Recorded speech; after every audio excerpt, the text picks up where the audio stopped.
Hey everybody, Seth here again, and I wanted to share something with you guys today. I've slowed this video down to normal speed, as I had a couple people message me after our last video of the duck, and they asked if I could explain a little bit more of how I start out a drawing by breaking it down into basic shapes. So for those of you guys that wrote in and asked questions, thank you. If you have questions, please feel free to write, email, comment, do whatever you want to do, and I will either answer them directly in a message, or I might even do a video like this. So please feel free to ask questions. So what you're seeing on the screen is something that I think is really important. A lot of times people define, and it's okay, everybody does things differently, but some people will go in and define the ultimate shape of their drawing right away. And I think it's better to kind of start out with basic shapes, basic lines, or controlled lines or angled lines, right? Showing, hey, this, in this case, this fox is going to be pointing this direction with his nose and his eyes, and his ears lie in this direction. His upper arms, his chest area is angled this direction.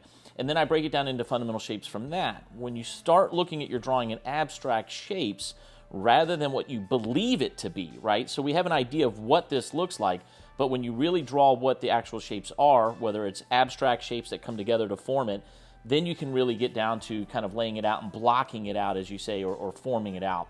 Something that I think is incredibly important that you're seeing as well is the use of contour lines. These lines really give form to the drawing, and there are mental notes or visual notes, both actually, that are letting me know that this shape has form to it. It's rounder here, it's a little bit flatter here, there's more fluff, there's dimensional lines that indicate what my drawing should be as I go along. And yes, this is just a sketch, but it's really important to practice these elements in every sketch that you do, so that when you go to a finished piece or a piece that you're going to work on as a painting or anything else, you have these tools, this knowledge that gives your foundational drawing a lot more strength to it. You can see those contour lines really work on the tail there, where really all of a sudden, you know, a few lines added make that tail really seem three-dimensional.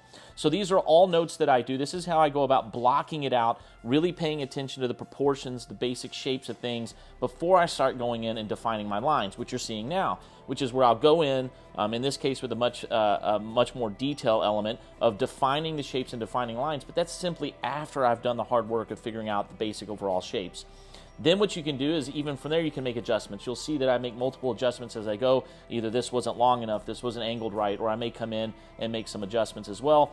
And then if you listen to my previous video, you'll know that I love mark making, and this is where I go to town and really just use all the different marks, the hatching, the cross hatching, the scribbles, the whatnots, the shading, if you will, to really give that fur texture to the piece.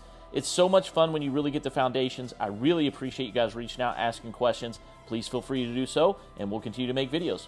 We appreciate all your support. We look forward to seeing you soon at the Visual Arts Academy and Studio.